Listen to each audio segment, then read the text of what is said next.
notice what we're speaking about today was built over time. Whoever is going to watch this, just know your time is coming. You have to be patient.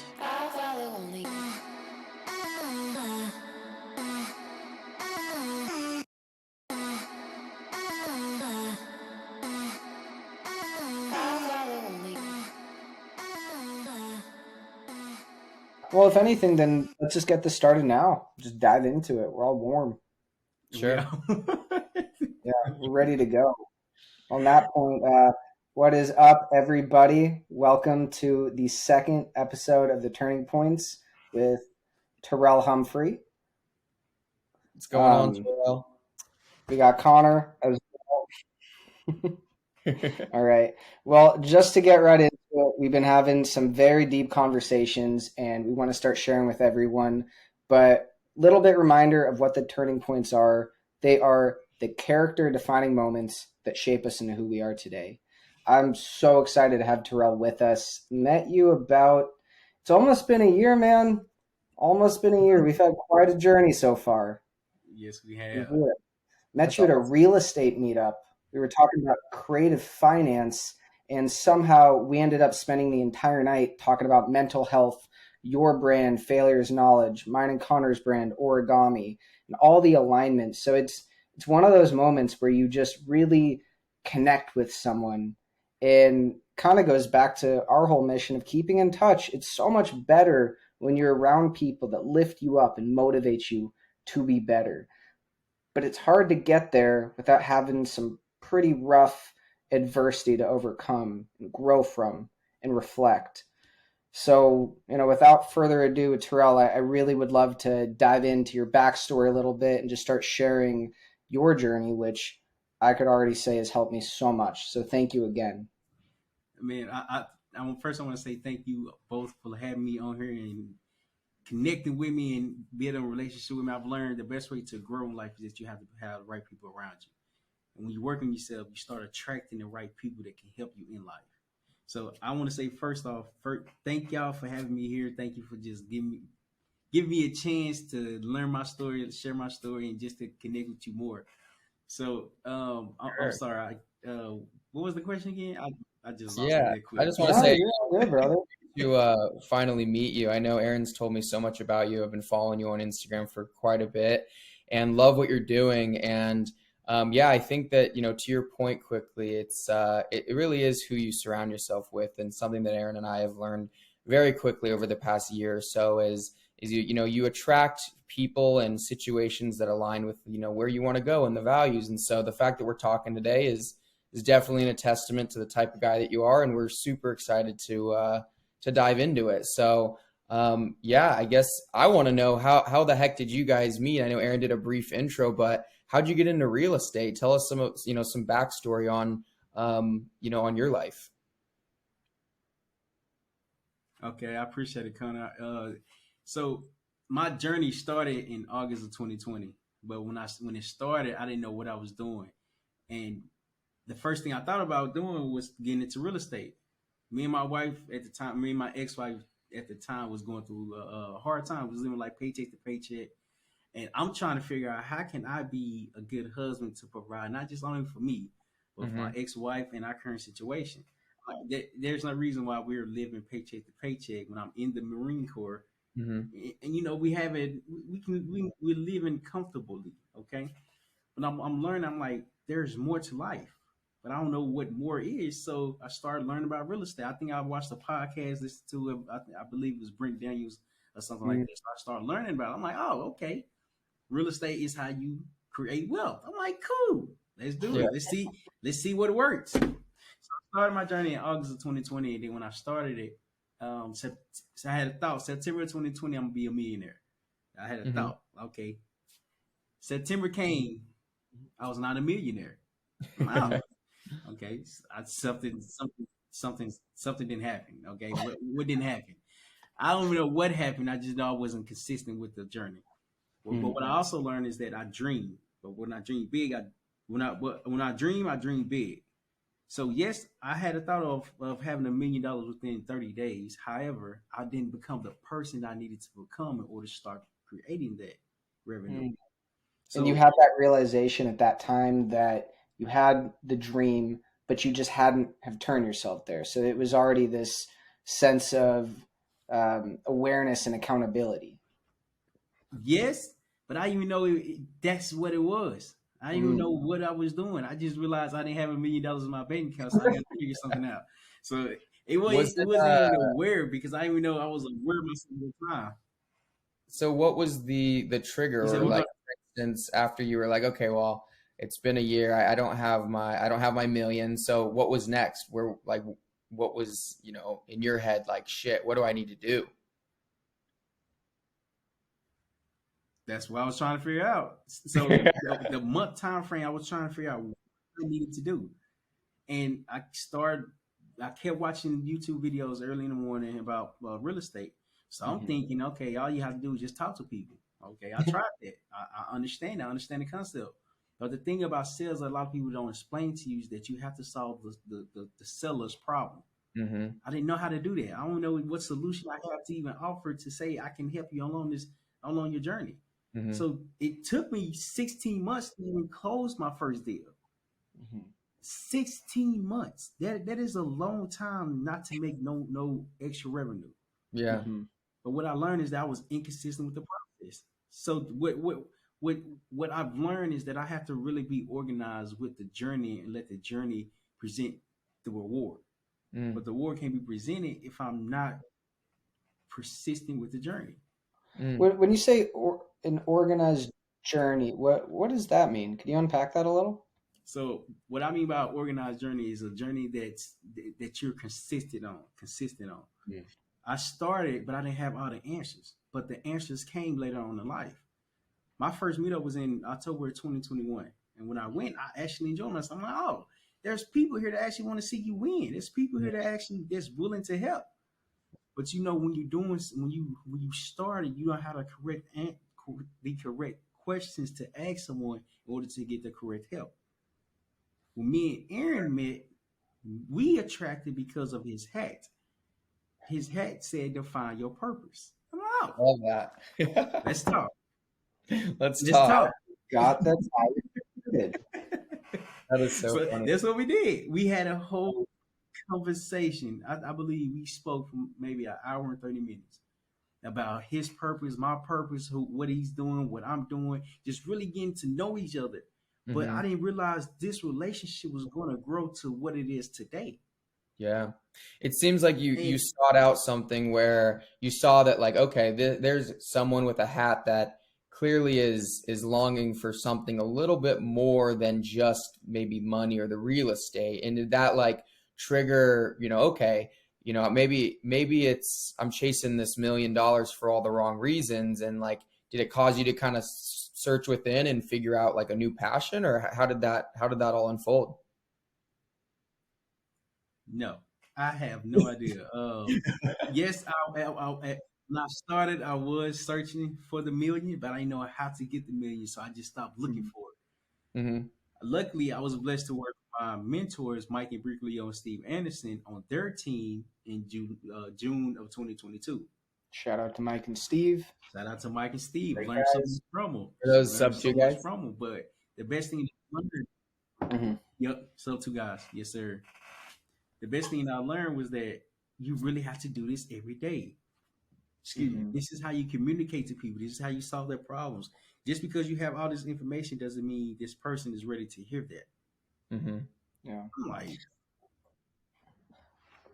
Terrell, what motivated you to not quit 16 months of being inconsistent, 16 months to close your first deal? What was going on in your head that kept you from doing it every day, but also kept you from not just throwing in the towel?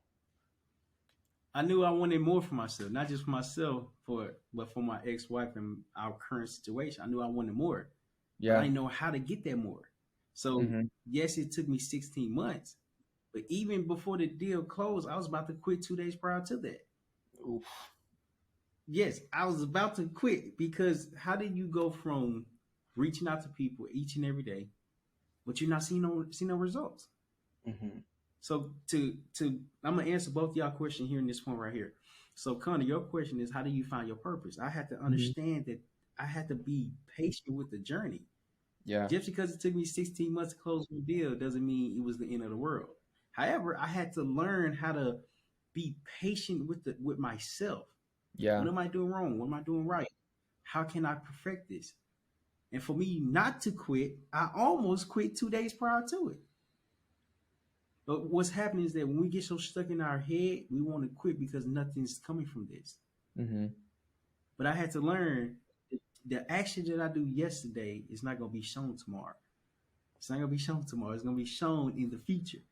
Whatever day that comes up, you have to understand that the work that you put in today is going to build you to accept this.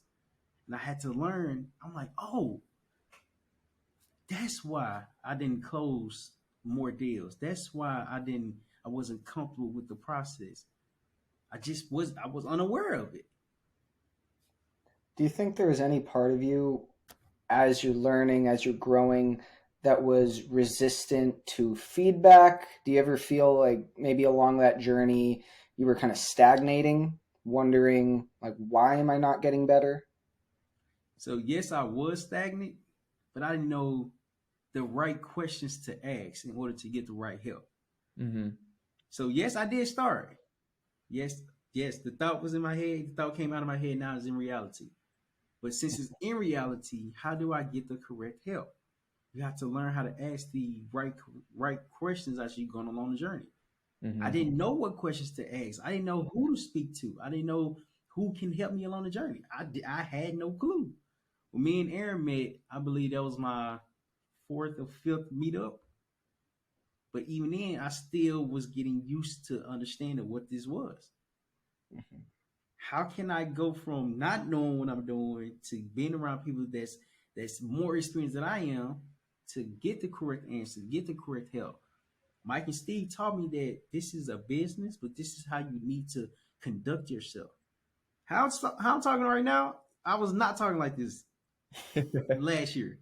How do you I mean? was not speaking like this. I was not. What I mean? Like Yeah, Wow. how do you mean by that? you said, what now? I said, how do you mean by that So, when you say you weren't speaking like this? so right now, I'm able to articulate my words and Mm-hmm. to paint a picture. Right. At Yeah. first, last year, same time frame, I wasn't able to do. I didn't know Mm. how to communicate. I didn't know how to understand that as you're presenting yourself, people are learning more about you.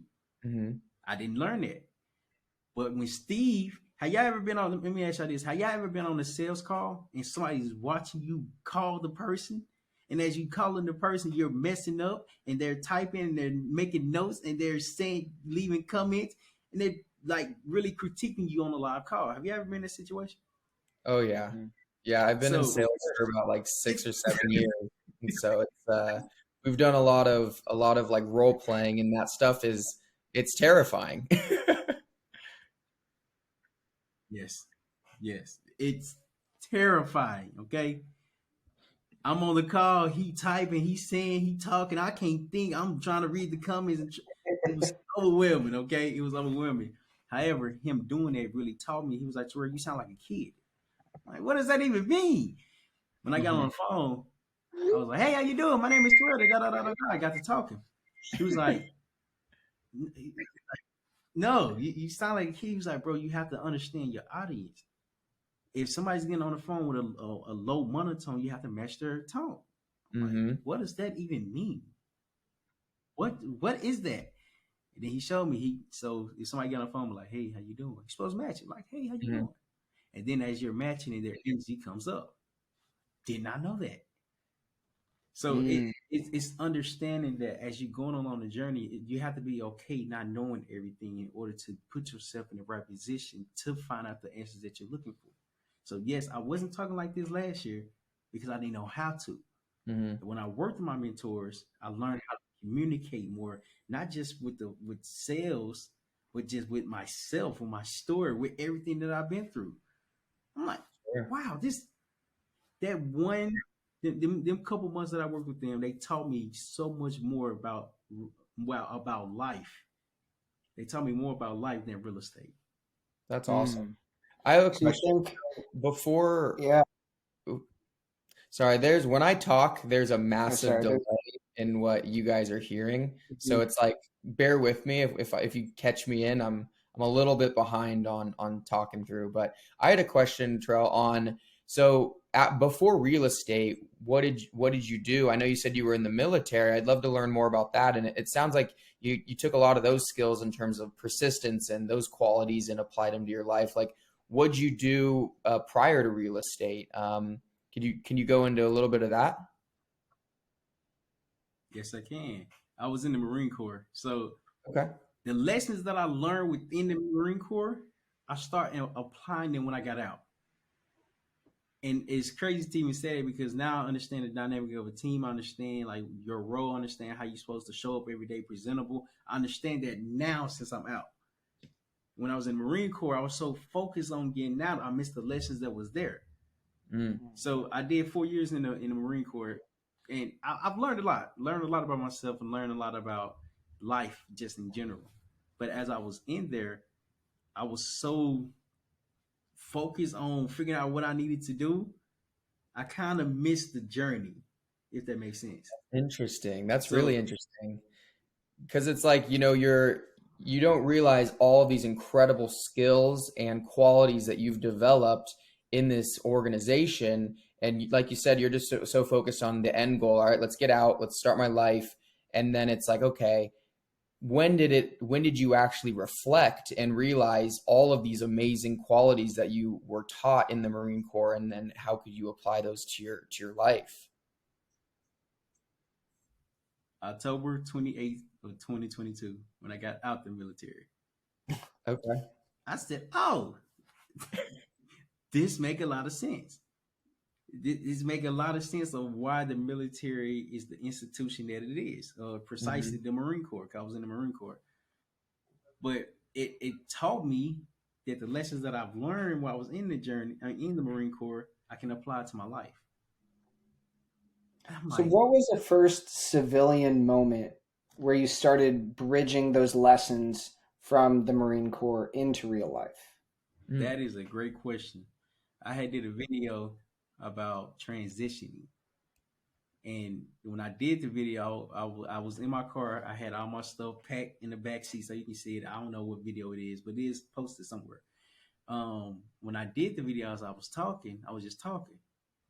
But when I went back and watched the video, I said, "Oh, hmm, transitioning is so much more than just the physical aspect. I had to get my mind ready to say I'm okay going into something new. Mm. Mm. I'm not the same person that I was 4 years ago because I've grown, I've learned, I went through divorce, I went through so much. Hmm. The military was a fun time to be around my brothers, be around my sisters, be around something that I wasn't comfortable being around, but I had to get Mhm. comfortable with it. So I'm like, it's crazy that as we're going along life, we have to continue to transition. By transition, I mean you have to continue to change. You have to continue to evolve. You have to continue to adapt. But when I was in that car making that video, my heart was beating because I didn't know what to expect. Mhm. Mm. But me not knowing what to expect was the best thing because I can't predict the future. I can only take daily action today to figure out what would be best for me in order to start changing and evolving to someone new. Mhm. Did that revelation help open you up to when Steve and Mike started to mentor you and essentially help level you up? Yes, yes, yes. Simply because do you know how like so you're in the lesson today, but your understanding comes from weeks after today. So and it's kind of confusing. So I'm gonna break it down. I mean, What you learn today, it's not gonna resonate with you until later on in the future, later on in life. We're so Sure. quick to get the knowledge, we forget to let the knowledge sit in to say, "Oh, that makes sense. This is why that happened at this time, at this place, at this moment." I needed to like we miss so many lessons because we're so in a rush. Sure. Yeah, I think there's like two parts to Yeah, that. Like, that I again. think that, experiences can't be understood. Like the learning lessons typically don't get understood till later in life when you're like, it's like in a breakup example where you're so blinded by in the moment, like, oh my God, this sucks. And like you come to terms with it. And if you're aware enough to be like, okay, she's not the one or he's not the one, then great. But a year, 2 year goes down the road and you're like, damn, like you have like this clear vision of like, wow, I'm so glad that that person is not my life. How did I not see this? I had like blinders on. And so, like experiences, learning lessons, it's hard to apply a brand new learning lesson in your life. But when you like learn it, and then maybe a couple months down the road, it opens up to be like, oh, I can now apply this new lesson. Excuse me. Yes, yes, that yes. I think Yeah. another example on that, I always go back to the gym, but think about a workout. You don't get stronger as you work out. You get stronger when you sleep that night. You get stronger over the next few days when your body's recovering. I think that ties in so well to how you said when you're in the lesson, you're not grasping it, you're not internalizing it, how you're going to be able to utilize it later. So I think that's such a good point. That is. And to even dive a little bit deeper. So how I look today, everybody think I'm how I look today is not from today. How I look Mm, today is from months, years ago, yeah, because I had to learn how to be consistent with the journey. A lot of times we paint the picture of the next person because we don't see what they've been through. It's a picture. It's a picture. It was a man on top of a hill, and as he was looking down, he had his family right there. But the family didn't see what was in his back. hmm. Guess what was in his back? Oh, a Hmm. boulder. Cactus. What's It a was a boulder? boulder, yeah. Oh, like a big rock. Nah, Oh, nah. Nope, nope, Is it like mayonnaise? nope. Okay. Nope. He had, let's say he had 10 arrows in his back. oh, okay, okay. Oh, Bleeding. Bleeding. I thought you said Yeah, I've bad. seen a I've seen a Huh. similar analogy, or not analogy. I've seen a similar infograph where it's like the a wolf, like the wolf leader or something, and it's like, they've got arrows in it or something, and you don't realize, the all of the damage, or at least all of the experience that life throws at you until you're actually done it. hmm And when you present yourself to someone new, they just only see today. Yeah, They yeah, would they don't know the you, backstory. They don't know the scars that helped shape your mindset, helped you to become that person. That and that kind of goes to this primal instinct we have that we also beat ourselves up over, but it's judging and assuming. Now that could get really toxic really quickly, but that's just within us. You have to observe your area. We evolved having to judge our situation. Like imagine if we didn't have those preconceptions. You see a saber-toothed tiger and you don't realize that that's danger. It's like we're always observing, we're always judging, but it's having that awareness to go, okay, well now I'm just being rude. Like I don't know anything about that person. The judgment I'm making isn't it's not going to make me safer, and if anything it's making me more of a closed off, spiteful individual. Hmm. I agree. I definitely agree. Now, I get where you're coming from, right? We will be fools if we say everybody's not supposed to judge. Hmm. The second you show up in front of somebody, they're automatically judging you. They're Yeah, I'm judging automatically, you now. you know what I mean? That like I've learned like we can't change the way people perceive us, but we can change the way we perceive ourselves. Hmm. Mm-hmm. The micro trauma is so real because you've been through a lot. You've overcame a lot. You learned a lot. You grew a lot. But a lot of times we often forget the lessons because we wasn't ready to accept them. Sure. I think When a I good when I point on. mentioned that when I was Go ahead. Sorry, finish. Delay. No, no, go ahead. I'm listening to you. Oh no, no, I was gonna say It's loud. I've It's heard. creating some.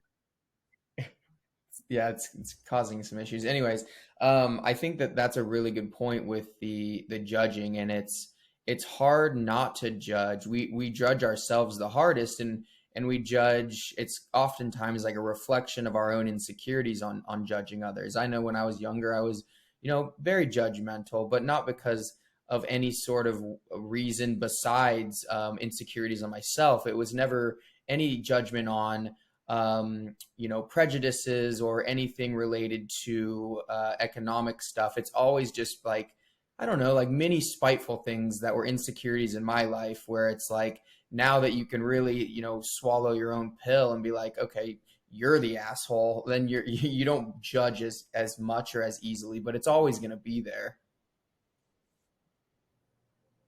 It is going. Excuse me. It's always going to be there. It would never leave.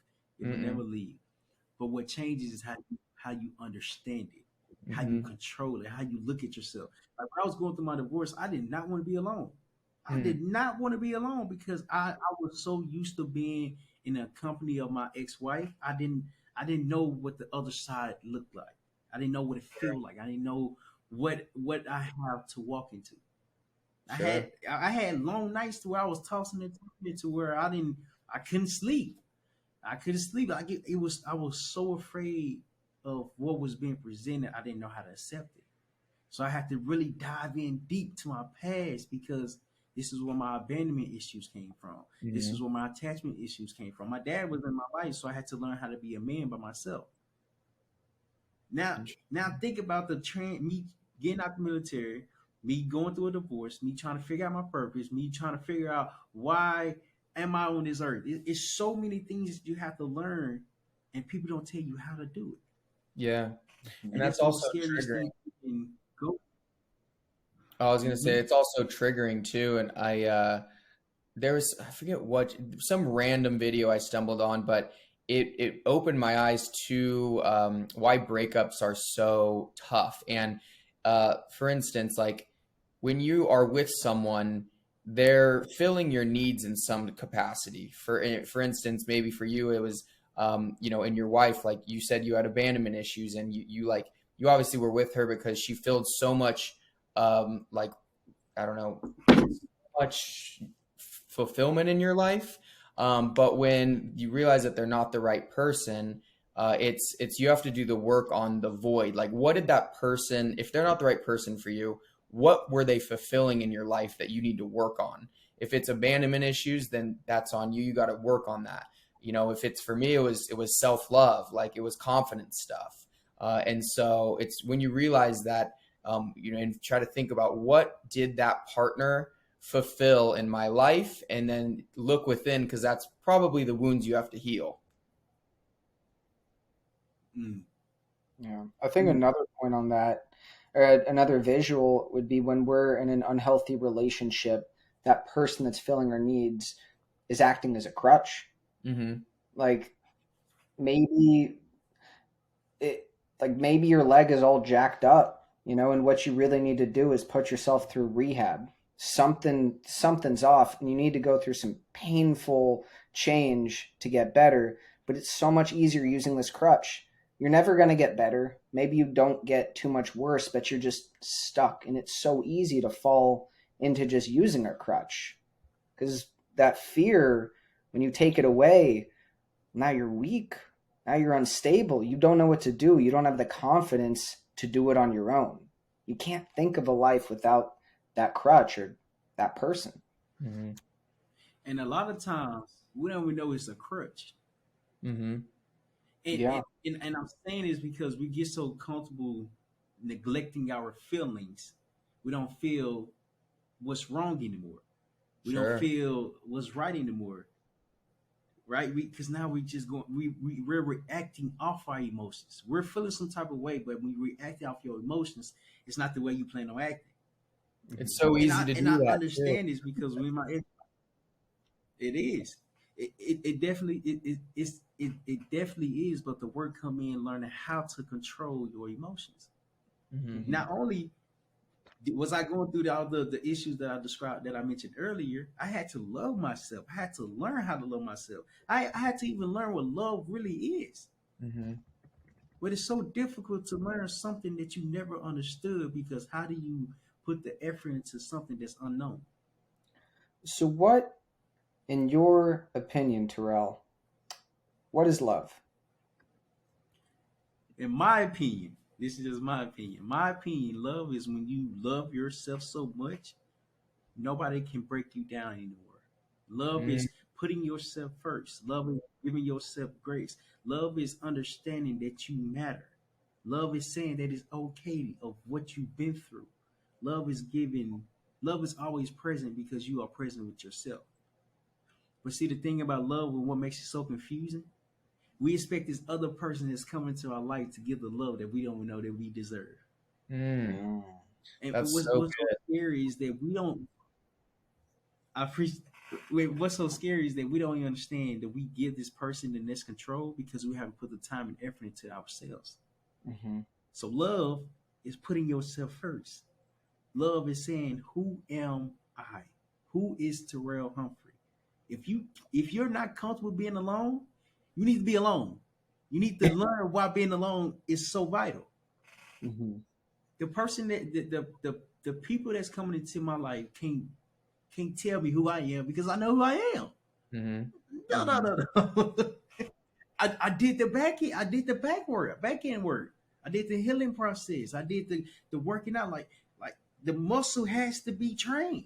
The Mm. mind has to be trained. The heart has to be trained. Your emotions has to be trained. Everything that you encounter as a human being has to be trained. Mm. But if Love you that. don't put the effort in, Mm. nobody's going to come in and do the work for you. Yeah. Connor, were you going to say something?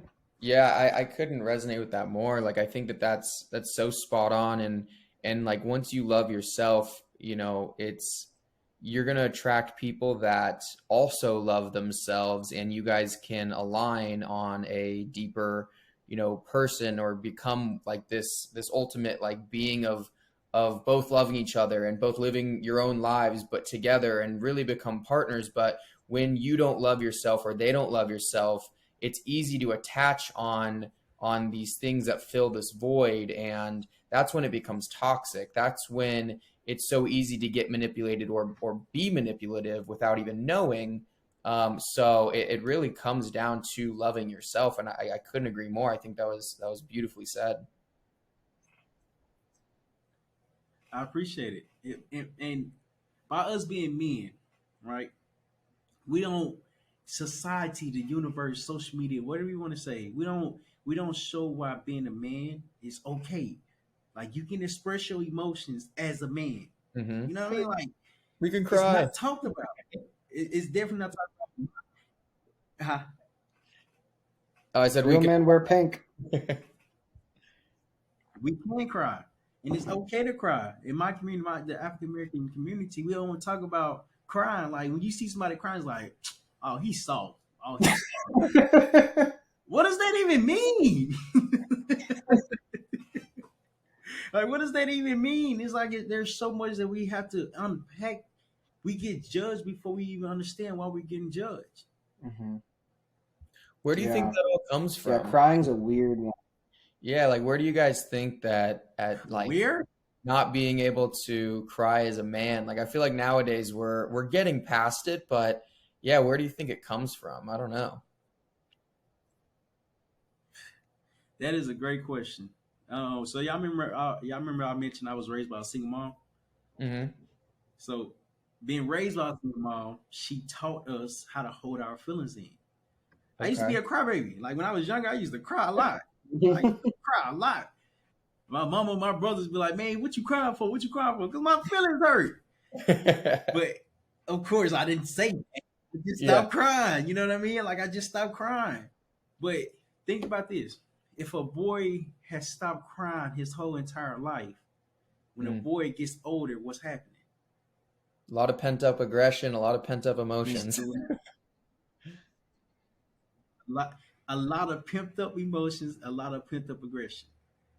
this boy is still a boy because he hasn't learned how to be a man. Mm. I had to learn how to be a man. This is why this is so deep and so misunderstood, because the work that you have to put in, you really have to go deep into your history. Mm-hmm. My mom is a phenomenal woman. She raised three boys by herself. She's amazing. However, a woman can't raise a boy to a man because a boy has to emulate a man. And this is where it comes from.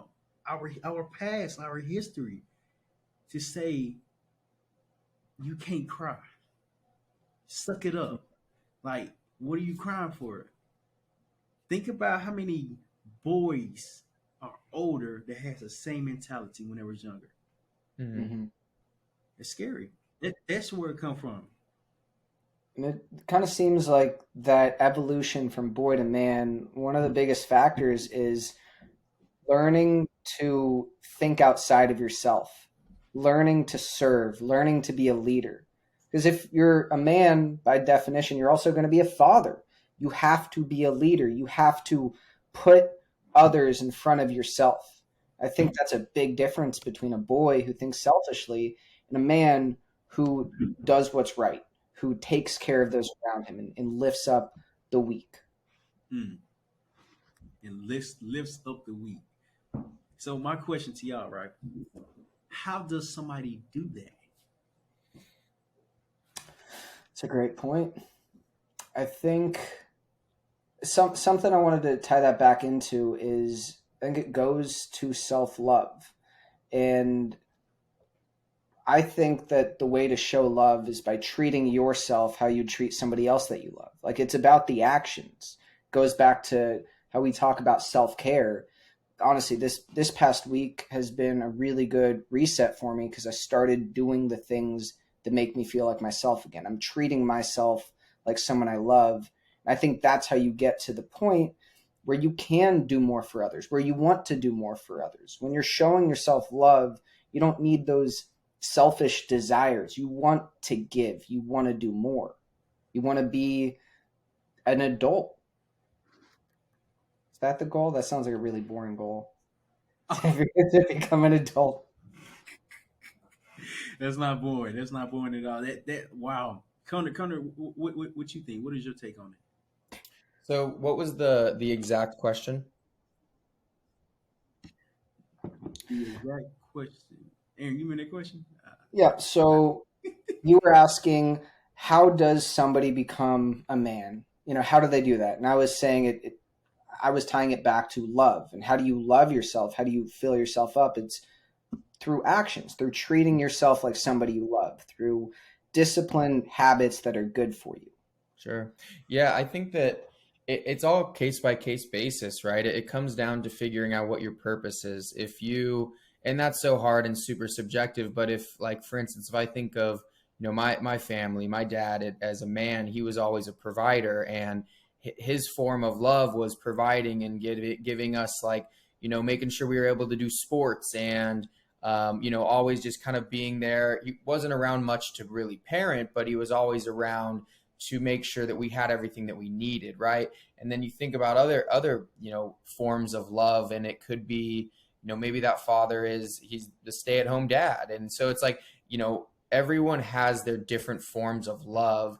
And I think it comes down to the situations and also just who that type of person is, right? For me, it's like, I'm a huge lover. I like, I'm learning to love myself more.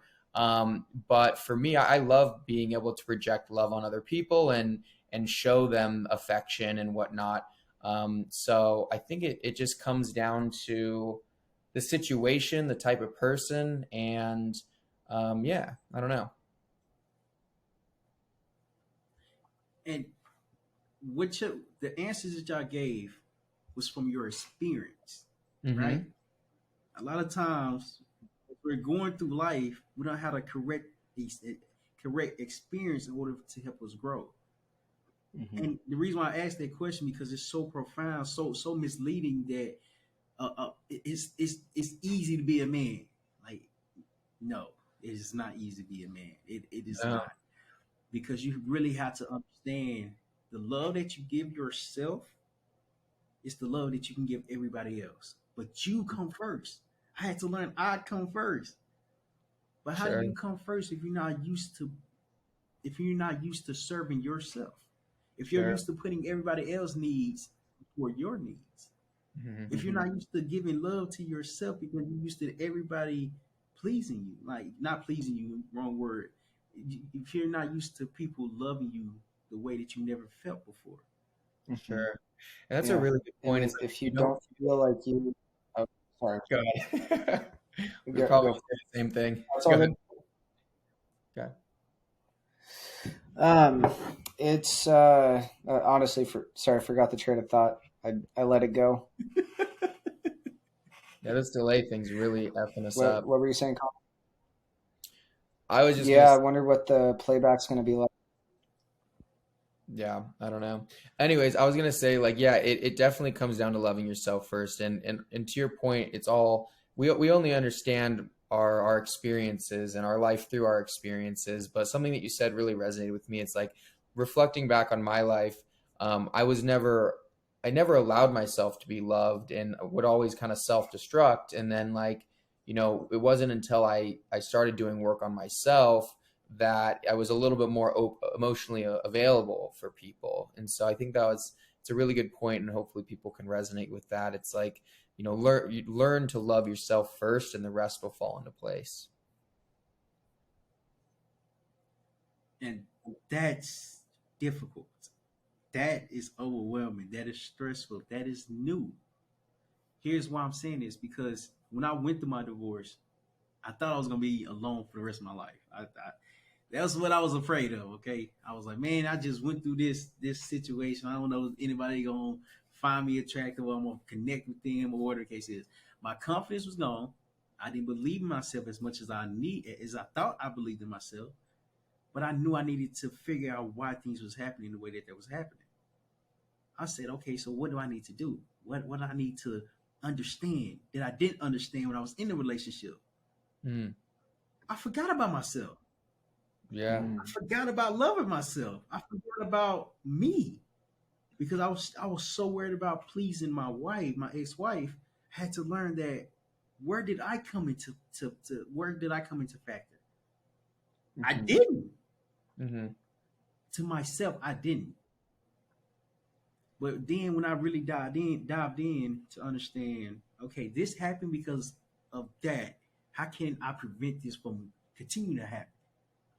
The Mhm. work that you put in within yourself is so important because now I'm able to tell the next person how to love me. I'm able to say my boundaries. I'm able to speak my emotions. A lot of times, how I come off is rude. Now, it's not rude, but it's just like I'm protecting my peace. I gotta protect Mhm. my peace because if I don't protect my peace, the next person ain't gonna care to protect my peace. But we have to feel okay.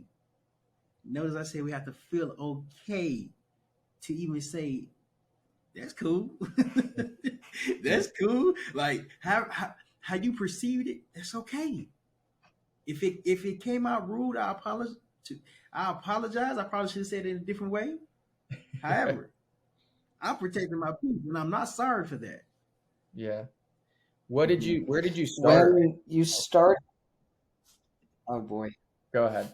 Well, we were going to say the same thing. We were saying the same thing. Um, yeah, when you started feeling that point where you needed to change and you needed to love yourself, like was this immediately after you got out of the military, or I guess when the better question, what were the actions you started taking when you had these thoughts and you had these feelings just dominating your life? That phenomenal question, amazing question. So around the same time, March of 2022, I asked my ex-wife for a divorce in April, but I knew I needed to ask her for a divorce in November. But I was just trying to see how to word it, how to say it out of cases. I didn't have the courage to do that. So and I'm painting a picture of how I got to the point of identifying my emotions. So I was speaking with a friend, and she taught me how to connect with my emotions. She taught me how to meditate. She taught me how to listen to things that's not in front of me. First of all, I've never been taught that. I never was taught how to meditate, how to be in tune with yourself, how to listen to the universe, let the universe bring the value to yourself. Never was taught that. Never was taught how to journal. What is journaling? Well, what is that? Mm-hmm. I was explaining that I need to start journaling because if you journal, you can communicate to yourself what you're feeling. So every day I couldn't sleep. I'm like, man, I need to journal. I need to journal. I need to journal. It was my journal. It was my journal. I had to find my journal because I had to get my thoughts that was in my head out my head. So I'm like, okay, I need to journal. I need to journal. I need to journal. So I started journaling. As I'm journaling, I journal for maybe a month. A couple months passed, and I found the notebook again. I read one sentence, and I closed the notebook because I couldn't read it no more. The reason being is because I felt the emotion when I was going through this phase. Mm-hmm. Not only was I journaling, I started making content heavily. So whenever I'm thinking about something, like, cool, I'm about to go make content. I remember this one time I had 7 different shirts, 7 different colors, 7 different things that was on them, 7 different designs, and I made 7 videos right then and there. It was just about the different emotions that I was feeling. The way that I was able to heal was to start journaling and start communicating what I was feeling. So when I started communicating on paper, I'm like, okay, I need to talk about it. I got that phone out. I pressed record, and whatever's on my mind, I start talking. I start talking. I start talking. I start talking. I start talking. What I've learned is that when you haven't dealt with your past, your first time speaking about it is going to be hard. Mm. But when you understand your past, your history, you speaking about your story becomes more easy because now you communicated with everything that you have been through. And in order to heal, you have to learn how to communicate to yourself. If you can't communicate to this is my thought process. If I can't communicate to myself, how am I going to help? How is somebody going to help me along the process to even start healing? Because I can't come to you and I want you to read my mind and feel what I'm going through. Like, that doesn't work like that. It would not work like that. Nobody can read minds. So I need to learn how to read my emotions and start speaking, start writing, start being in tune with myself. Now today I don't journal as much. However, I still be making videos. So I'm still, you know what I mean? I'm still doing the self work, but I understand I needed to do that work because it helped me so much. I think it's a really, really good place to start. And I know Aaron and I are big on journaling, but it's great to hear how powerful that's been for you. And for everyone out there, I think it really is just getting your thoughts on paper. And yeah, it's really tough, but I would recommend, in like to your point, get it out there and do it for a month and then go back and look. And it's like a time capsule. Like it'll bring all these emotions back and allow you to feel. And then, hopefully over that month, you look back and you're like, okay, I was in a darker spot. So this is progress. I'm actually, doing better, but no one would know that unless they make this little mini timeline of a month or two writing their emotions down. So I think that's really cool that you go back and you look at your previous journals and then let those emotions come and then make a video about it. I think that's awesome. Wait. No. I only looked at the notebook once. And Oh. I don't know where it's at. I'm not looking for it. I am not looking for it. No. But Connor, to your point, I think that time capsule is so good, and I think it's like taking a mental snapshot of where you're at every day, and you really can see what's going on. I think people have some reservations about journaling. I know I did, where you get overwhelmed. You're not really sure where to start. You put so much pressure on what you're supposed to write when the reality is you could write whatever you want. I like to think about it as having a conversation with yourself. Ask yourself questions. Yeah. How do I feel? Why do I feel this way? It can be anything, but it really is just this mental barometer for, how am I doing? And to your point again, Connor, it's so easy to forget that you're making progress. So to be able to see where you've been is, I think, all the proof people need to know that they are getting better and they should believe in a brighter future. And Aaron, I'm glad you even said that because I forgot that's what I did. Mm-hmm. Like I'm sitting there asking, like, Yeah. how did today go? How are you feeling? What did you learn? What went good? What went bad? How can it be better? Like I'm asking these questions. I'm like, huh? But I learned that from my friend. Yep. I'm like, oh, that's so powerful. That's so powerful. Now, when I get in front of people, I know the questions to ask because the same question I'm asking myself. Mm-hmm. I'm like, oh, that makes a lot of sense. Right now, I believe, when I believe, I am journaling. However, the way I journal now is to express myself to someone else. You know what I mean? So, if that makes sense. Are you journaling as almost like a script to other people now? Not a script. Not a script. Or like So, not a I'm script, but more journaling like a my lesson? emotions. Okay. Nope. So, I'm journaling my emotions to someone I'm speaking with. Put it like that. Got it. Hmm. Kind of like turning everyday people into a therapist. I'm kidding. So is it kind of using your content as a form of self-expression rather than writing it down? You have your thoughts. Now you're just putting it out there to help other people, but also share what's going on in your mind. Mm-hmm. Yes. Yes. 100%. Um, yes. Yes. Now, wow, I had to really think about it. Every video that I do, I'm dealing with some type of, I'm dealing with it in some way, some form. Sometimes I do research just to really dive in deep with it. But if I get a topic, let's just say my last video I did was about you come first. Mm-hmm. I was feeling like I wasn't putting myself first again. So I'm like, you know what? I know I'm not the only one dealing with it. Let me go make a video. So I probably talk for 20, 30 minutes explaining why you come first, why it's so important, because a lot of times we try to pour into the next into the next person when there's nothing being poured. Yeah. Not, you haven't even put the work in on yourself. How you respect to help somebody grow? Mm-hmm. That what is it called? I want to say people pleaser, but the willing to help any everybody, it's absolutely okay, absolutely amazing. Mm-hmm.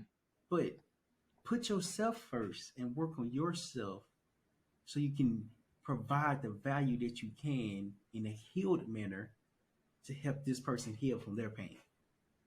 Mm-hmm. Yeah, that's great. Um, One thing I'd love to touch on, so with the content you make now and what you're doing now, could we go back to when you were first having this self-transformation, going through the divorce, leaving the military, discovering who you were through real estate? How did all of that tie into what you're doing today? And I'd love for you to explain, a little bit about what you're doing today first, and then we could tie that back in. Mm-hmm. Okay, so what I'm doing today is helping people build confidence within themselves. And the reason why is because I lost confidence with myself. And the way I do that is I teach people how to repurpose your pain into your passion. How you do that? Ooh. You really have to dive deep. You really have to get ready to be emotionally drained and understand why you're feeling this way. So, yes, I'm teaching people how to do this, but I'm actually walking and guiding people why it's okay, why you need to do this. What is the aspect from like, what is the end results? What are my intentions? My intention is to help you build confidence within yourself. If you don't have confidence, you don't have nothing. To I love that. piggyback How do on your you first on your question, Sorry, I was gonna Go say, ahead. how do you, what is the main principle, or like, what's your main value behind why rock bottom and pain can project people to like a higher purpose? Because I couldn't agree more.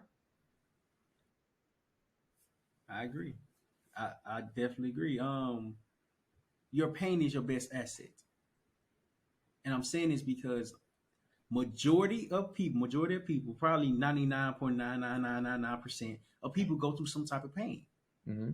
Notice I'm very broad with the statement because there's a lot of people 100%. dealing with some type of trauma. There's a lot of people dealing with not knowing themselves. There's a lot of people that's not loving themselves. The statement is very broad, purposely, very, very, very strategically. Because whenever I get in front of people and I say something about pain, they be like, "Oh, like it get to resonating." They get to resonating because a lot of Sure. times we put this wall up, we put this wall up and say everything is okay. We forget about the past because we're not ready to accept what has happened. So the reason why the pain is the gateway to growth is because you have to really dive into something that you don't want to walk into. Mhm. And why this is so important because it's making you uncomfortable with yourself in order for you to become comfortable with your new growth. But you can't do that if you don't start from the basics. You can't do that if you don't identify what has happened to you in order for it to happen for you. So when you go Yeah. from it happening to you, the victim mindset, the victim role that we play that we have amongst ourselves is changing. It's saying, why did I go through that? No, no, no, no, no. What did I Hmm. learn from this? Mm. You Mhm. can change the past, but what can you learn? What can you take your past and put into your future? That's what pain comes in at. Mm. Because your pain is teaching you why it's going to be okay. Because you're still here today. The only thing that it did was mentally bruise you, emotionally bruise you. That it did that. But Mhm. that's Yeah, okay. When you have a bruise and you get some ice and put the ice on the bruise, what are you doing? healing it. Self recovery. You're self recovering yourself. Yeah. But go ahead. I love repurposing pain into passion, and those are all such great examples. I've had this idea that pain reveals priority. It's kind of like the bottleneck to your goal.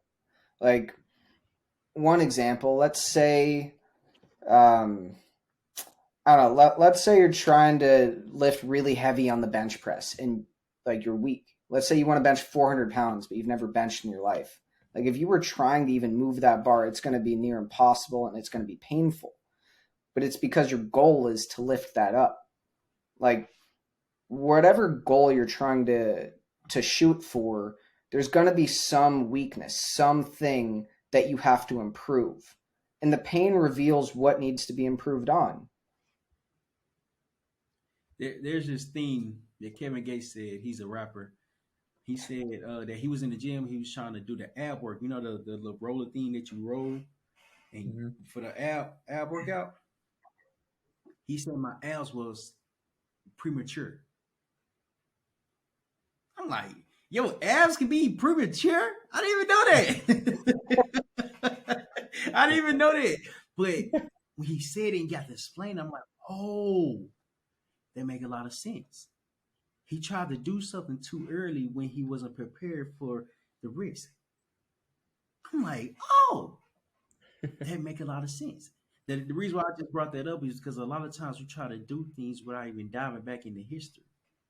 We're not ready to step into our new growth because we haven't dealt with the past. Mhm.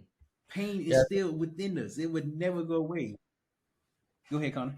yeah, I think that that's a really good point is like leaning into the pain and kind of combining what you're saying and Aaron's saying of like, when you're in the gym and you want to get this goal of bigger biceps, right? That's going to be a lot of pain to get to that point. And I think of a lot about it in business too. And there's all these different functions in business, right?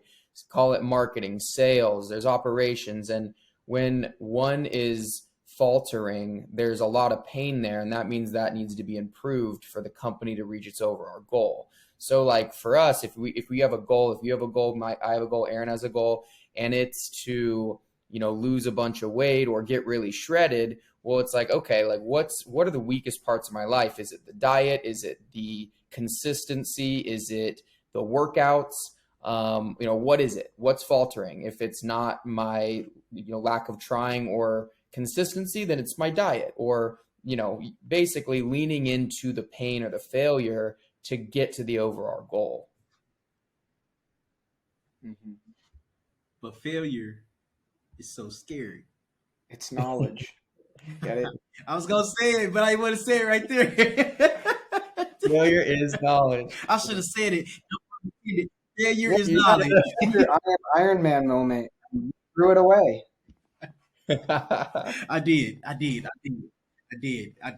Let's say that one part again. I'm gonna come back and say it even more dramatic. Wait, so what is failure? It's knowledge. Yeah. Oh, brand that. Yes, sir. Yes, sir. But a lot of times we're so afraid of the outcome. The outcome is not even here, and we never start. Mm-hmm. Mm-hmm. So it's not. How are you supposed to lift weights? How are you supposed to get strong? How are you supposed to heal if you never start? Yeah. Mm-hmm. You don't start lifting 200 pounds. And we're using the weight analogy because if you go to the gym and try to put 200 pounds on the bar, Yeah. and you ain't never been, that is heavy. Okay? That is heavy. But it's identifying where you are at in life that helps us build this strength up. Okay, I might not do 200 today, but what can I do? I can do the bar. That's what I'm gonna do. Mm-hmm. You have to start where you at. You have to be comfortable Sure. with where you at. Yeah, and Your it really journey is. is not the next person's process. Yeah. Mm-hmm. I was gonna say it really is just You said taking what kind action. Aaron and I, we talk about this quite a lot. It's like picking a goal in some aspect of your life and reverse engineering what you need to do to get there. You're not going to just, you know, all of a sudden hit that goal. And it goes to your kind of your lessons and your whole mantra of just, it's all about the journey. Okay. But so what's the most important thing? Getting started on that journey. You know, what do you need to get there? Maybe you don't know all of the steps, but what's the first step you can take? It's getting up earlier and going to the gym. It's filing that LLC and just creating your business name. It's locking in a domain for your website. It's, you know, whatever that first step is, it's going to be a snowball effect, or it'll cause another action and another action. And next thing you know, you're on your way to your goal. And I didn't even have a chance to talk about business. You're absolutely right. Business is so overwhelming because we have so many things that we need to do. Yeah. But what I've learned is that when you take one task out of this everything, out of this whole bunch, and take it one step at a time, it's like, oh, okay, it's not that bad. Yeah. Okay, I'm actually understanding why things are going this way. Your KPIs, your key performance indicators, is going to be okay because you're taking it one call at a time. Sure. You're taking your time with the process. But what's happening in the process, it becomes so overwhelming because we can't hit 50 people that we need to reach out to in 10 minutes. Now, come on now, be realistic. Set realistic goals for yourself. Yep. And just give yourself grace. Just give yourself grace. Because if you don't, you're going to be so overwhelmed, you never start. Yeah. You know what I mean? Yeah, it always seems like the most successful entrepreneurs are the ones that had almost no idea what they were doing, but it's the confidence to figure it out along the way. Because the reality is, no one has a clue. No one has a roadmap. And if you do, you're already too late. No one has any idea what they're doing. But that's okay. Like, that's completely okay. It's okay not to know the next steps. And a lesson that I've really been working hard to learn is there's never nothing to do in business. There's always, like, it's it's not like, let's say you just have a normal job and you have responsibilities A through Z. Once you complete that, your shift is done. It's not like that. There's always something you could be improving on. There's always something to do. So being able to identify what needs to get done, what tasks are moving the needle, and be able to say, okay, I know that there's 5,000 other things I could be doing, but I don't need to do them right now. And I could sit comfortable knowing I'm getting what needs to get done. Sure. As simple as that sounds, that is so difficult. Yeah, that's a good point. That I is mean, so it's like difficult. there's just so It much to is. do always, and like, it really is, once you come to terms with, just taking the action, it becomes that much easier. And it's never easy, and you're never going to do it all. Like, there's always more to do, to your point, Aaron. It's like you're never not going to have a lot of stuff to do if you embark on that journey of like entrepreneurship, but it's understanding that that's okay. And even if you're not in the business of trying to start a business, like, take that and apply that to your 9 to 5, right? Like, there's always stuff to do. It's just being cool with the fact that it's the journey, and not the outcome, because you're always going to be chasing outcomes.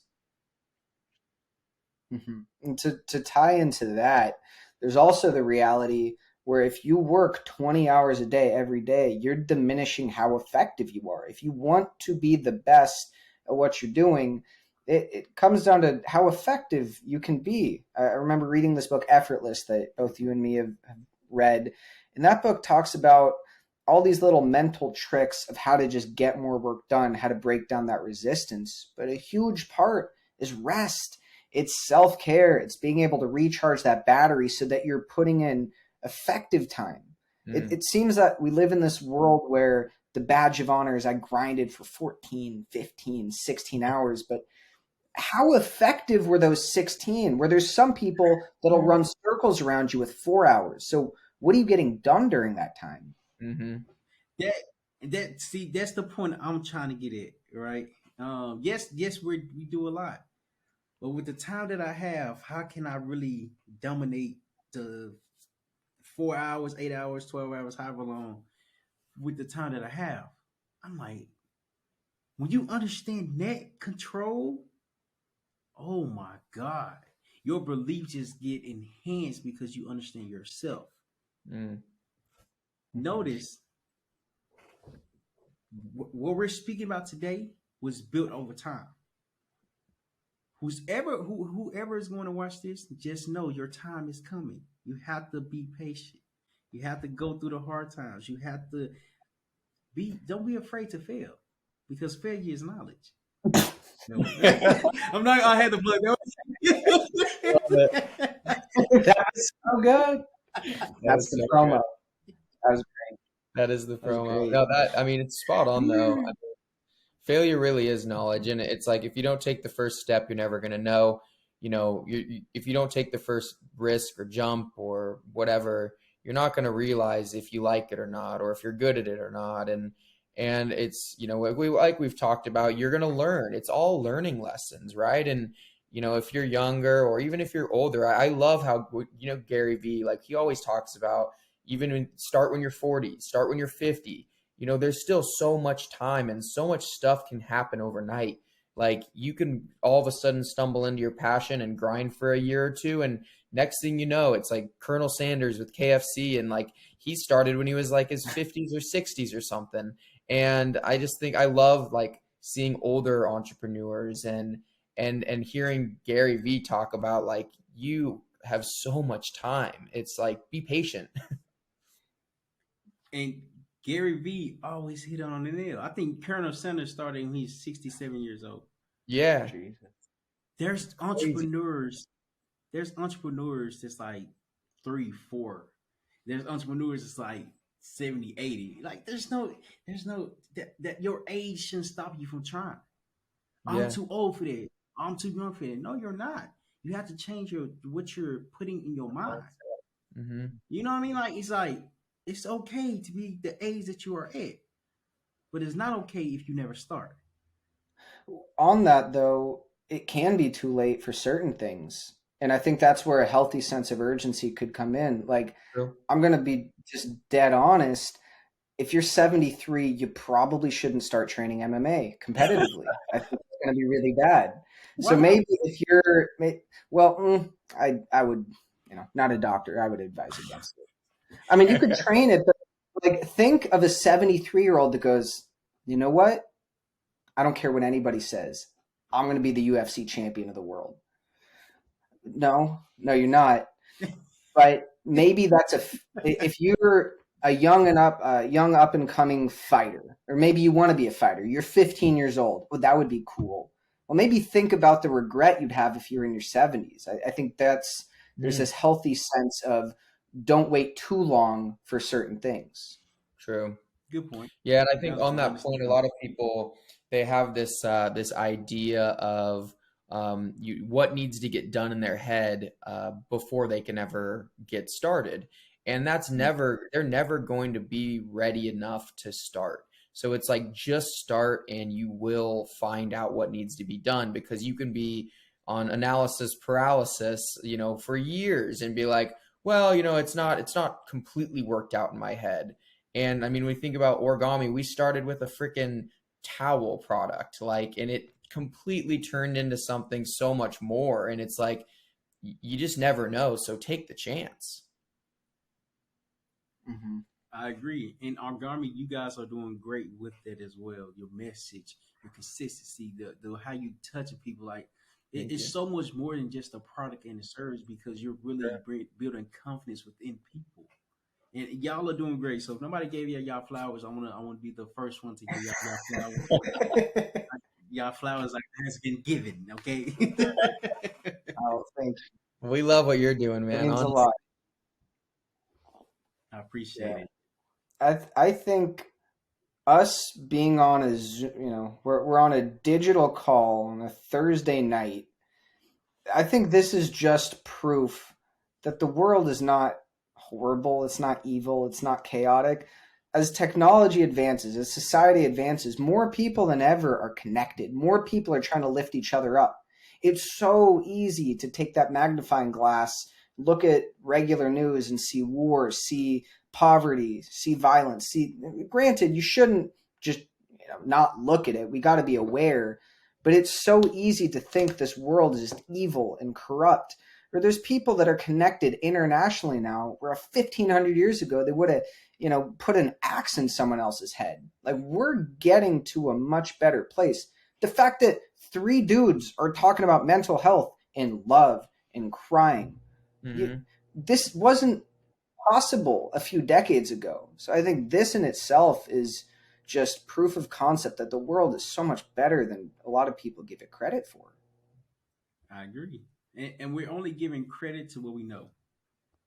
It's this guy named Nehemiah Davis. He says, "Don't let what you know stop you from learning what you don't know." And Mm. when he said it the first time, I missed it. I missed it. I wrote it down, but I missed it. I heard him say it again. I'm like, oh, Mm-hmm. he really dropped something right here. Don't let what you Yeah. know stop you from what you don't know. Yeah, I that's a good think I point. think his mentor said that quote, but I'm like, that make a lot of sense. Yeah, a Mm-hmm. lot of people Yeah. don't they're afraid to learn something because they have this preconceived idea from their own past or their own experiences, and so they're not open to learning something that because they already know their opinion on it, right? And like, that's it.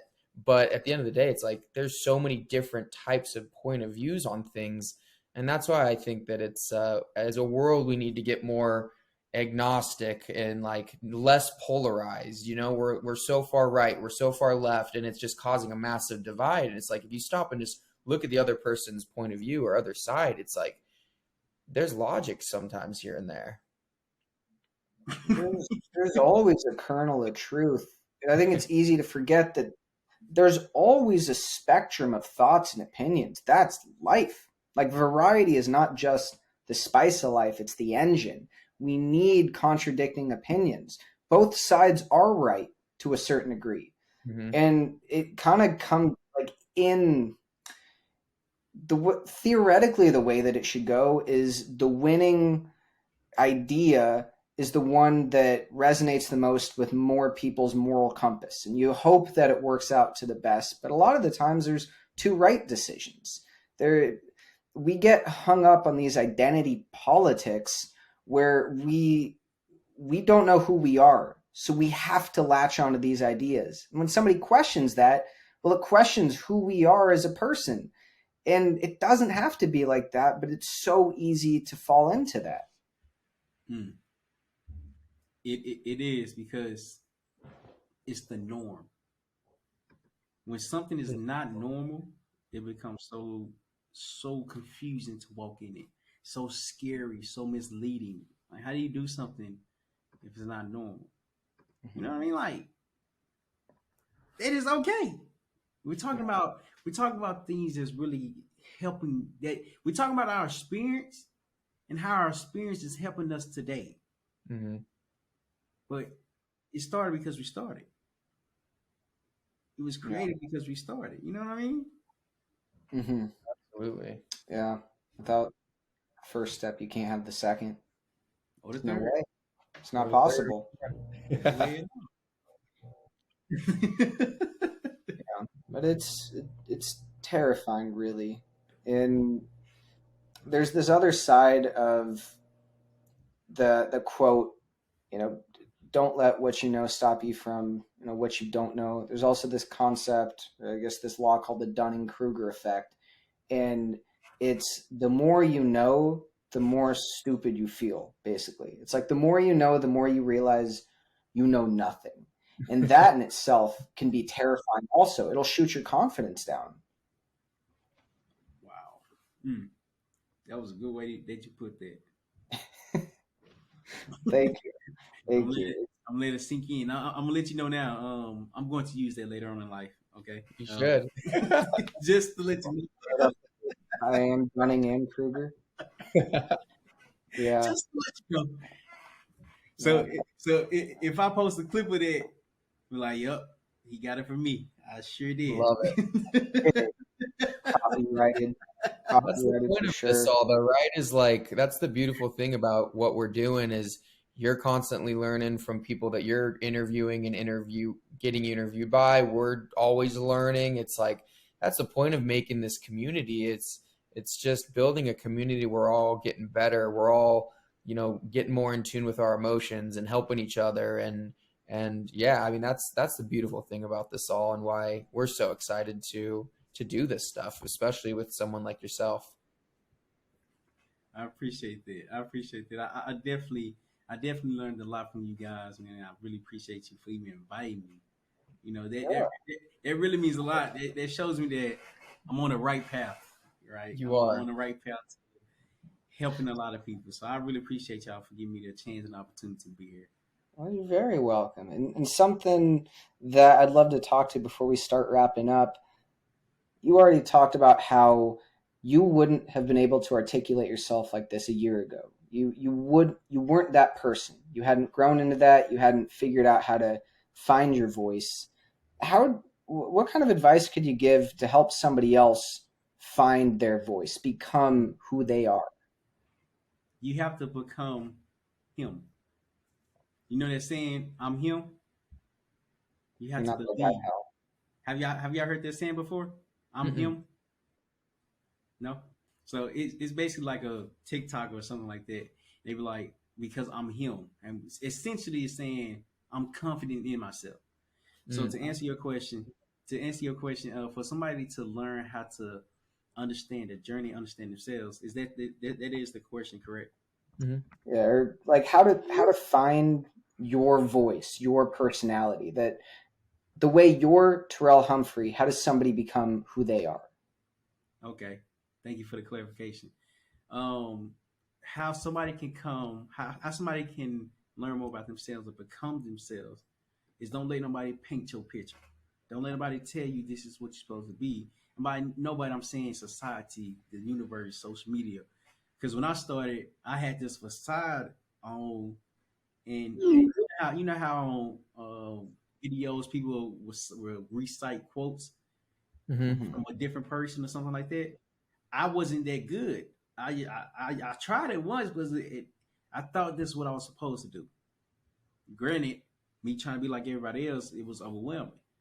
So I had to really learn and just identify I am who I am, and whoever is going to like it is going to be the ones I connect with. Everybody don't have to like you.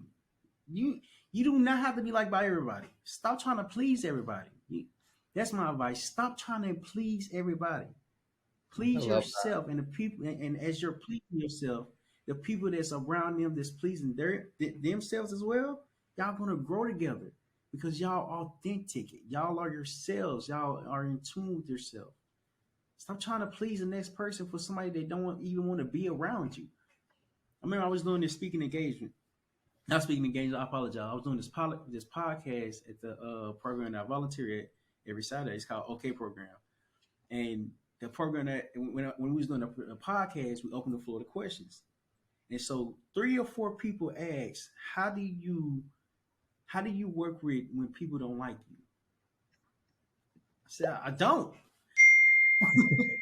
I don't. Why do I need to convince somebody to like me if they already don't like me? Yeah.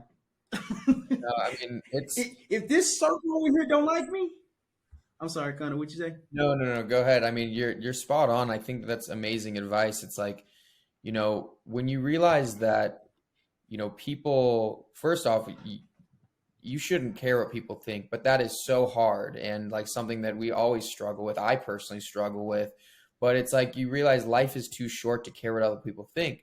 And when you start letting that go and just being true to yourself, you love yourself more, you attract people that want to be around you, you become more confident version of yourself, and doors just open up. And I think it's amazing advice. And I think it's something that everyone needs to live by. It's like, don't stop caring what people think. Like, because really at the end of the day, they're not thinking about you. So it's only what you're thinking they're thinking of you.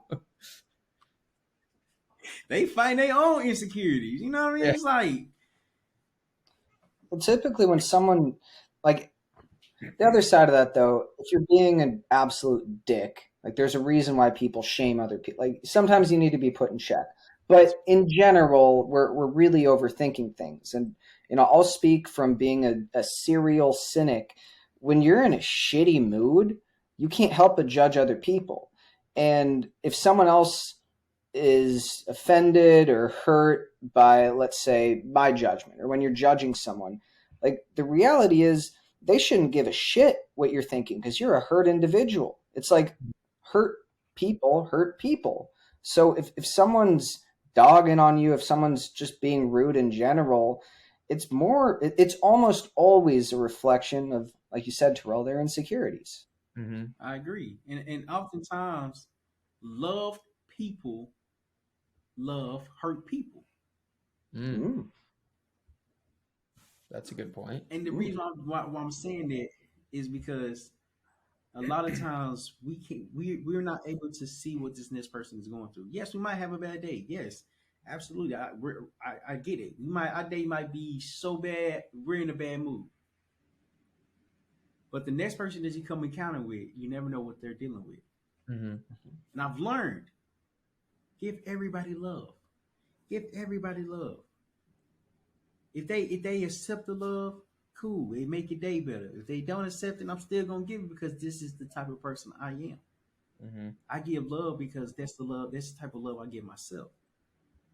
I don't need validation saying, "Hey man, what you're doing is good." No, thank you for the recognition. I don't need validation though because I do it every day. I do it every day behind the scenes. There's no camera in front of me when I'm doing good deeds. Mm-hmm. You don't need that publicity. You know you're what I not mean? trying to flex it. Like you have to be true to yourself and actually present yourself in an everyday manner. Mm-hmm. If you don't know yourself, now you're trying to impress the next person. What I do, I'm impressing myself. Mm-hmm. I'm like, oh, okay, that really made him or her feel better. Yeah. I feel so much better. Now it's time to go home. I can't stay here all day. It's time to go home. You know what I mean? It's not there because when you're trying to impress other people to make you happier, it's seeking external validation. You're never going to get what you want. It's like chasing the gold pot at the end of the rainbow. If you're trying to feel good about yourself by getting that validation from others, it'll never happen. It's like drinking seawater and getting more thirsty. You're drinking more water, but you're getting thirstier and thirstier, and you're just you're doing the wrong thing. You're never going to get there. Wow, Good that's analogy. deep. Great analogy. You'll be dehydrated. Yeah, that was got the seagulls picking at you, pelicans. Cool. Yeah, I mean, I couldn't agree more. I think that like this has been an incredible conversation, and I mean, I feel like I've learned so much just about myself, and I mean you, and just I don't know, this has been such a thought-provoking conversation. So I think this has been awesome. I mean, Aaron, do you want to kick off our ending questions, or typically we wrap up the conversation? We have a few questions I know we sent over to you, but yeah, what do you think, Aaron? Yeah, so I think we should just go into it. So Terrell, we got a few questions for you, then we'll get things wrapped up. So, number 1, what do you do for yourself to make you the happiest? Identify my emotions and say that it's okay for me to feel happy, sad, feel like I want to cry, feel like I want to watch a movie that's going to make me cry. Like, like it's okay to express your emotions. So to answer your question, I'm able to identify emotions that's what make me happy. That's great. That's different than I expected, and I like that. Connor, you want to take the next one? Sure. Yeah. Okay, cool. So what advice would you give? This is kind of similar question than you kind of already just gave us earlier, but what advice would you give to someone that has hit their rock bottom?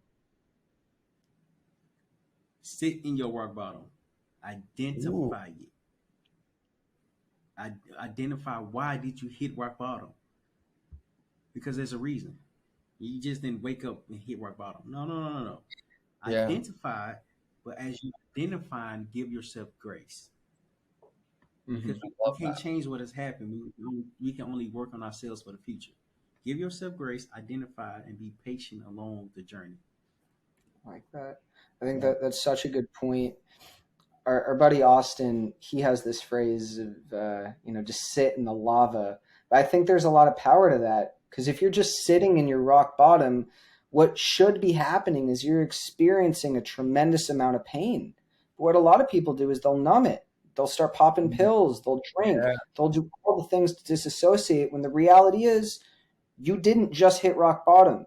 A series of actions based off of a mindset got you there.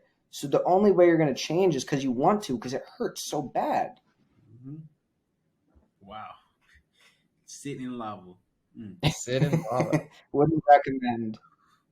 No, that's a really good point. I think that, yeah, like sometimes it kind of goes to your earlier point of like finding what makes you feel an emotion. And it's like, you can kind of combine those two. And it's like, if you're in your rock bottom, it's like sit with it and figure out what is causing this anxiety or this rock bottom or whatever. And then you can kind of craft a plan around that. But when we hit rock bottom, we want to be done with it as soon as it started. No, it doesn't work like that. I remember this one time I was about to get sick.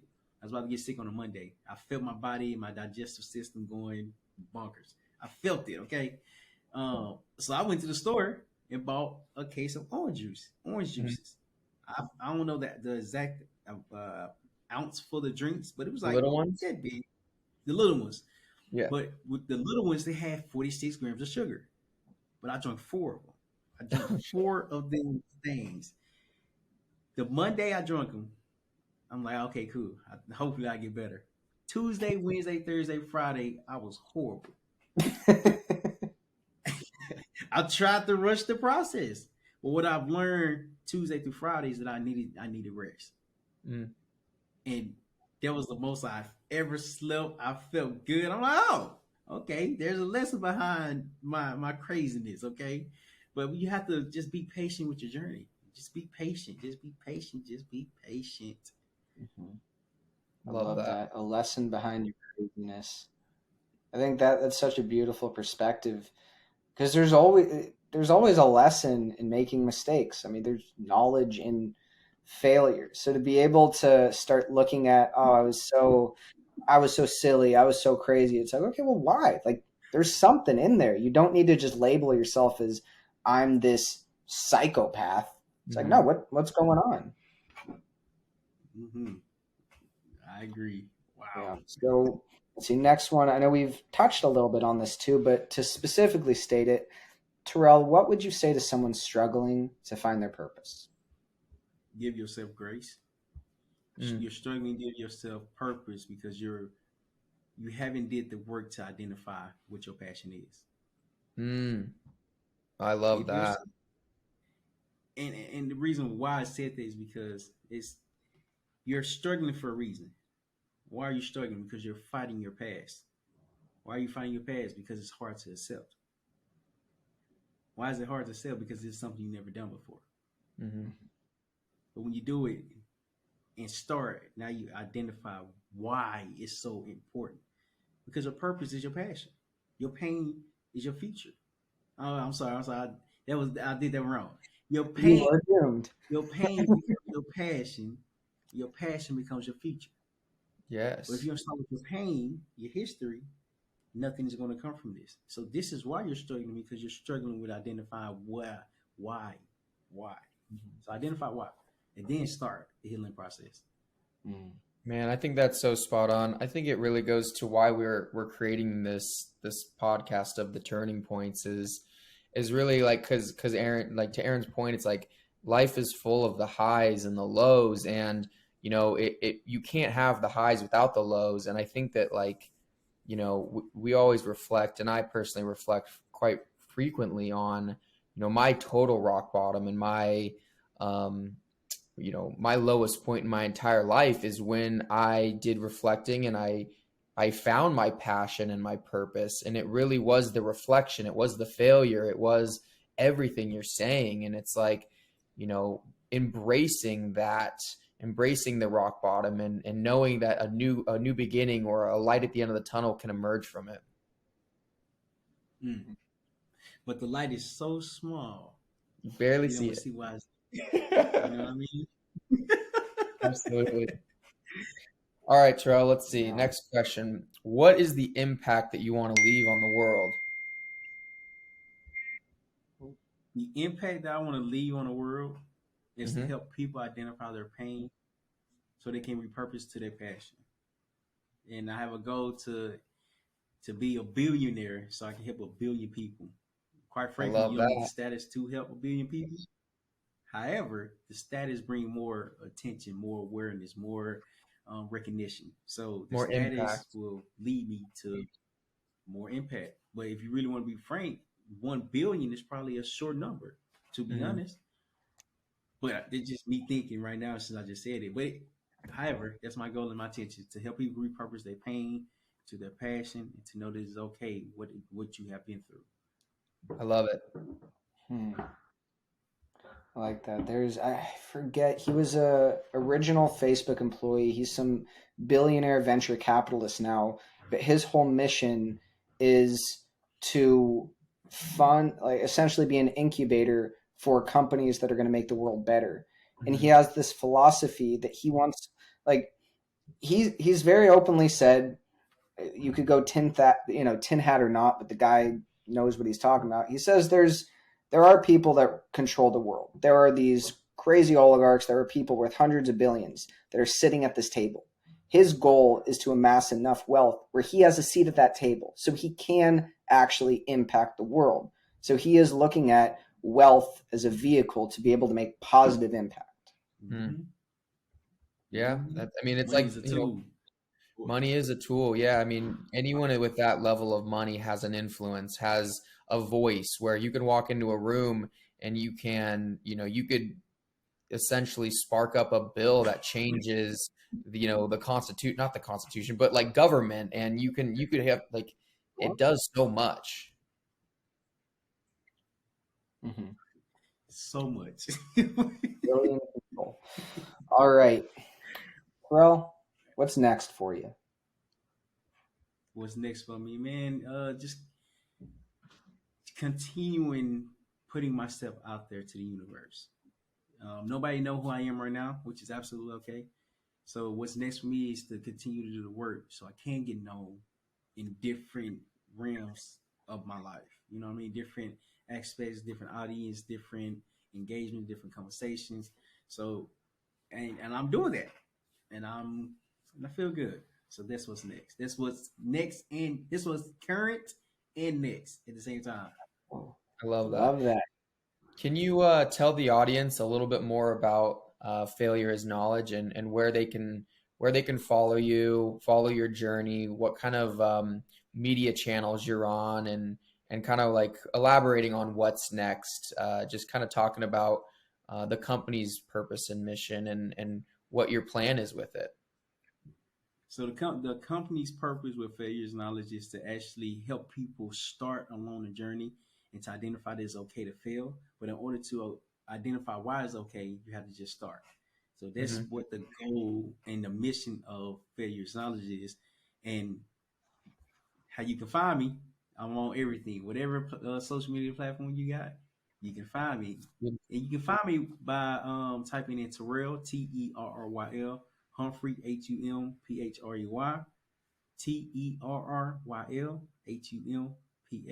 Terrylhumprey. And it's the same across all platforms: YouTube, Facebook, Instagram, Twitter, LinkedIn, TikTok. It's an app called Fanbase. I need to get on more. But I love it. Real quick, let's talk a little bit about your book. You got your book. I know you've been dropping some courses. Let's make sure we get those. You said what, Connor? I said you got a book coming out? Actually, it's already out. Let's Master go. your mind. I forgot to talk about it. Get closer to the camera. Yeah, let's see it. Congratulations. See what? Oh, the book. I appreciate it. Yes, this book is my story. Saying the purpose behind the book is to learn from someone else's story, and also remember how we spoke about journaling. Every chapter has a journal behind it. Ooh. So I ordered it and it got lost. Amazon said it got delivered. Oh, you allow people to journal in there. Yes. You say you ordered it and it got lost? I ordered it right when I saw it on Instagram. Like, here, I'll show you. And it got lost? I never got it. Took my Amazon took the money, so they were having a good time. Amazon is the third party, so I don't have none on me on hand. Don't worry, I wasn't asking for free. I get you one. That's damn right. And then I know you said that you dropped some new courses on your website. Oh yes, I am working on a course right now, and it's called Repurpose Your Pain. It has 3 modules, 9 lessons, but the lessons within the modules are so impactful because we're diving deep to help you learn your history. Mm-hmm. So the course is called Repurpose Your Pain, and it's coming out here pretty soon within the next month or so. By the time this episode drop, it will be completed. Let's go. Well, it's dropping tomorrow, so you better hurry up. It won't be that so.